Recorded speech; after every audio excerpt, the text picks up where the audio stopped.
Hey, what is up, everyone? Today I'm going to talk about a topic, and that is how a recession brings a return to the bare essentials. And I gotta say, we are seeing it right now in real time. We are actually in the eye of the storm. Picture a hurricane, we're in the calm.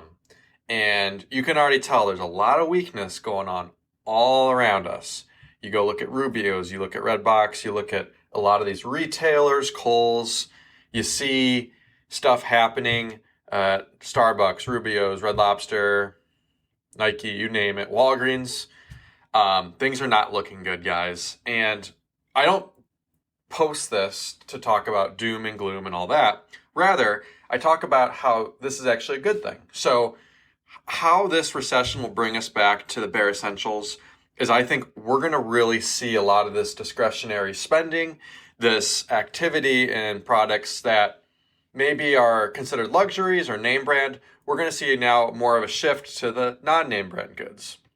And this is fine, right? Because at the end of the day, we're a relatively well-off country, right? We can afford still to buy things that are not name brand. Maybe it's Hanes, maybe it's just a cotton shirt you buy at Walmart, but it gets the job done, right? And so with these economic conditions tightening, we're seeing Nike. Nike is a big consumer discretionary company. They sell shoes for 150, 250, 350 and beyond. Now we're going to say people will only upgrade their shoes when it's absolutely necessary.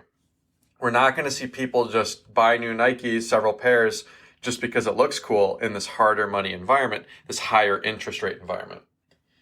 So I find this interesting right now because fast food is actually also taking a pretty big impact. And people say to themselves, well, why would I eat fast food when I can go cook that at home for cheaper and maybe get some bigger bang for my buck? So I think we're seeing a lot of this shift right now, and it's exciting to see because you know what? We cannot keep going at this red hot pace perpetually forever. If we do, then we're going to see prices continue to skyrocket. So just something to think about. So I know like right now, people, younger generations, they actually don't want to wear the Louis Vuitton label or the Gucci label. They don't want to have the Nike swoosh or the Tommy Bahama Marlin. They just want the simple. They want the simple shirt that's functional. Maybe it's low key. Maybe it's worth a good amount, but it's not showing off the name, right? They look at the names and the logos as tacky. I know several people like this who do not want to have the name. In fact, they're willing to do anything to make sure they don't have the name. So it's very interesting to see this kind of switch where the previous generations, maybe the Gen X, the millennials, even the boomers, they would have a lot of the name brand stuff. Now you're seeing the Gen Zs and the younger, the Zoomer generation, they're kind of leaning more into not having those labels. And I agree. At the end of the day, what's the functionality? And you want to kind of be more discreet with what you have. So with all these stores closing up like Walgreens and Nike and everything, I think we're going to start to see more and more retailers get put on the chopping block. Walgreens is the perfect example of a company that does well in an environment where the money is soft and people, when you go to Walgreens, think about it. You buy a water, it's $2.50, $3. You can go buy a gallon of water for 90 cents at the grocery store. So when you go look in a recession, are people going to spend $3 on a bottle of water, or are they going to spend 89 cents on a gallon, right? So in these harder times, companies like Walgreens, they're facing the pressure because they're not able to price that low. They have a lot of convenience items. People don't shop at convenience stores in a recession. They shop in bulk at Walmart, Sam's Club, Costco, and even just their Fry's or their Kroger store. So I think there are people that do this out of the necessity and because of hard times. And then there's also those that they actually see, hey, I may lose my job in the future, or I need to buckle down because if the market takes a dip, I need to be ready. I need to have cash to take advantage.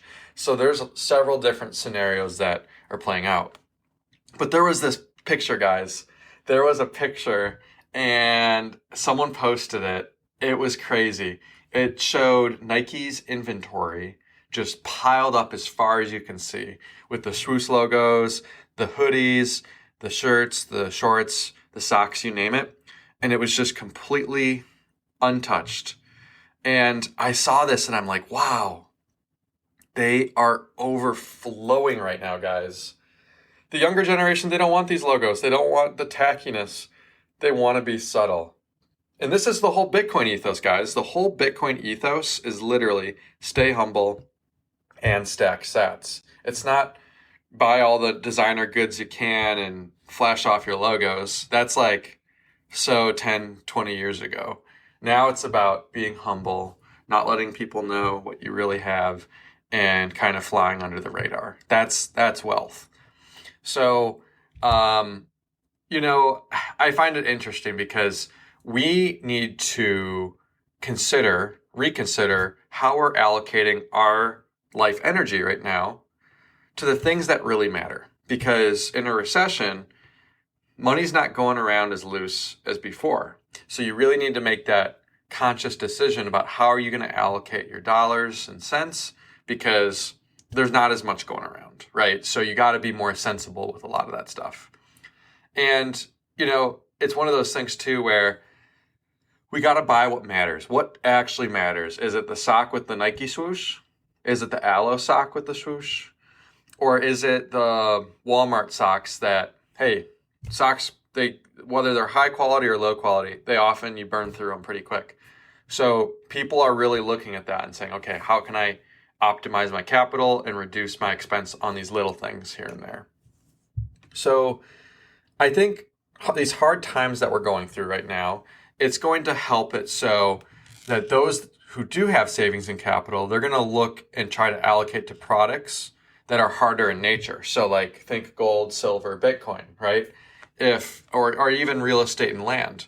But I think when we see the situation of these hard times getting harder, you're not going to see people throw money into pointless clothing and discretionaries. You're going to see them move to hard assets. They need to be in preservation mode, right? So why would you buy stuff that depreciates in value, like textiles, when you can buy things that appreciate, like commodities? So that's a big thing. And, you know, I think we're at this kind of inflection point right now, because I think we were in our entire lives, we were the product of advertising, of marketing, and now it's like people are done with it. People are just tapped out. They just want they just want a happy life. And I think they realize that all these designer and name brands, they don't get you a happier life. They really don't. Especially those that throw it on a credit card or on Afterpay or Klarna or something like that. So, and I have one other thing to kind of dive into here. Have you guys ever had like the name brand thing before and it wasn't as good as if you make it at home or you do it yourself? For example, McDonald's. Let's be real here. Yeah, their burgers are okay, but if you make a real burger on your own grill, it tends to be much better than a McDonald's burger. It's juicier, it's thicker, it has that smoky flavor. When you have the McDonald's burger, it's thin, it's dry, it's kind of tasteless. It's just like we're seeing this everywhere. And I only bring up the McDonald's burger just because it's the first thing I can think of, but that's happening everywhere, guys. Or everywhere you look. The thing is, things that are our name brand are not often that much better, if better at all. Sometimes they're worse. So in a recession, we got to be very prepared. We got to have our stacks of capital in case, you always want to have some cash on the sidelines in case something goes bad. But you also want to be sure to allocate your investments in the right way. Now, for me, what I do is I buy Bitcoin. But other people, they should think about maybe thinking about teeing up their investments in a different way. I don't know. If you have to, talk to an advisor. But I think study Bitcoin, study the markets, and see what suits your needs the best. Because at the end of the day, when capital really dries up, we start to see a lot of cracks in the NASDAQ, the S&P, and stocks can take a beating. So let's focus on the things that matter and allocate to the best and hardest monies and the hardest products. But guys, I loved putting this one together. I hope you guys did too.